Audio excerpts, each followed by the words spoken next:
रुपया लिया प्रशांत साजिश करता में, लेकिन उनका ट्रांसफर हुआ है बस। वही बात तो मैं भी कह रहा हूँ। और अब डीएसपी जाकर के आज उनके भाई को धमकी दिया। डीएसपी कह रहे हैं कि वो बहुत बड़ा आदमी है, मैं उसके दरवाजे पर कैसे जाऊं। तो सिवान तो समझिए कि सिवान, गोपालगंज या जो इलाका है छपरा, ये तो आप समझिए कि बिल्कुल अपराधियों के गोद में जा बैठा है। अपराधी और माफियाओं के गोद में तो पूरा का पूरा बिहार अपराधी के भरोसे हम लोग जी रहे हैं। पूरा जो बिहार की जनता है 12 करोड़ 90 लाख, ये अपराधी, माफिया, जमीन माफिया, बालू माफिया, शराब माफिया, इन्हीं लोगों के बदौलत हम लोग जी रहे हैं।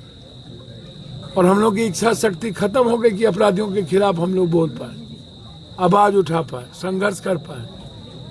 हम गवर्नर साहब से कल मिलने का अभी समय मांगे हैं और हम मिलेंगे। इसमें एसआईटी जांच की मांग करेंगे, लाली वाले में भी, इसमें कि आप एसआईटी जांच करवा दीजिए। 364 का अविलंब मैंने एसपी साहब को कहा कि आप बयान करवा दीजिए कोर्ट में, क्योंकि कल 364 का बयान यदि नहीं होता है तो कल के दिन गवाह को खत्म करने की कोशिश अपराधी करेगा।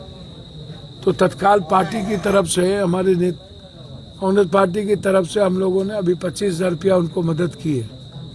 उनकी बच्ची के अकाउंट में हम लोग 50,000 रुपया फिक्स कर देंगे, ताकि उनको किसी तरह की दिक्कत जब बड़े हो तो पिता का एहसास खत्म ना हो।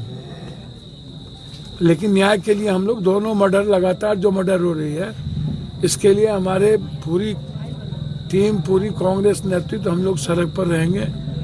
और कल हम लोग मिले हैं, हमारी कमेटी यहाँ से मिलेगी। आगे जरूरत होगा तो इसको हम लोग सिवान से लेके बिहार तक आंदोलन। कब तक ऐसा चलता रहेगा? कब तक लगता है ऐसा चलता रहेगा? ये सरकार गरीब विरोधी है, डबल इंजन की जो सरकार। हमारे नेता राहुल गांधी जी लगातार बिहार और बिहारी को, गरीबों को बचाने में लगे हुए हैं। और मैं उम्मीद करता हूं कि राहुल गांधी जी जिस तरीके से लगातार आवाज उठा रही है, आप परसों भी देखे होंगे कि राहुल गांधी की आवाज उठाने पर गलत लोगों ने कितनी गलत हरकत की।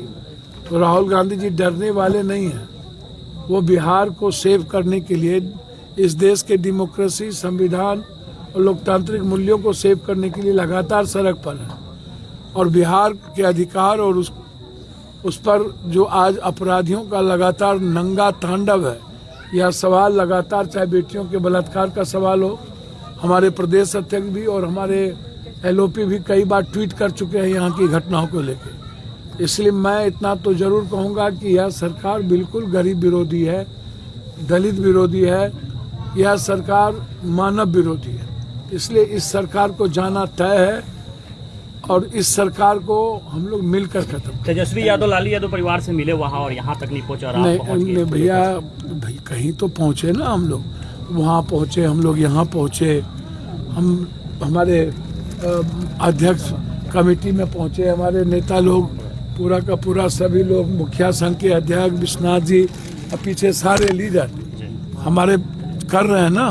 तो ये सब लोग मिल के कर ही तो रहे हैं, इसमें बाइफरकेट का क्या? दोनों हत्याओं में एक चीज सेम नजर आ रही है कि परिवार का आरोप है कि पुलिस प्रशासन की तरफ से, हाँ ये बात तो है, अपराधियों को मदद मिल रहा है, सलाह मिल रहा है। बिल्कुल, इसमें कोई दो मत नहीं है। पूरी तरह अपराधियों को बचाने की चंदन सिंह को फेसबुक पर डाल रहा है। और वो डेली, मैं यहाँ पूजा कर रहा हूँ, ये यहाँ पूजा कर रहा हूँ, 5-5, 6-6, 8-8 अपराधियों को वो साथ रखते हैं, मर्डरर को, शूटर को, और शूटर को साथ रख के मरवाते हैं।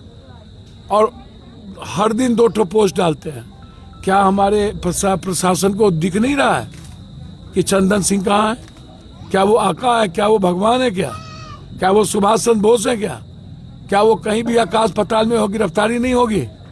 क्या उनके घर की कुर्की नहीं होगी? इसीलिए एकदम क्लियर है, सही माने में प्रशासन ने पैसे लेके लाली का पूरा रेकी किया है और प्रशासन ने ही बुलाकर हत्यारा को रेकी करके हत्यारा से मरवाया। एक तरफ सुशासन की सरकार कहते हैं नीतीश कुमार, और दूसरी तरफ अपराधियों की मदद में प्रशासन। खुदे नीतीश कुमार जी को पता नहीं कि बिहार में क्या हो रहा है। बिहार को चला रहा है बीजेपी के अपराधी, माफिया और गरीब विरोधी भाजपा को गरीब पिछड़ा ईबीसी से क्या लेना देना, आम लोगों से क्या लेना देना। नीतीश कुमार जी तो शारीरिक और मानसिक रूप से बेचारे बीजेपी के लोगों ने उन्हें अचेतन अवस्था में ला दिया है, तो उन्हें तो कुछ भी पता नहीं चलता है। तो अब ये सरकार और प्रशासन भाजपा की है और भाजपा बिहार के गरीब विरोधी है, कमजोर विरोधी है और ईबीसी विरोधी है।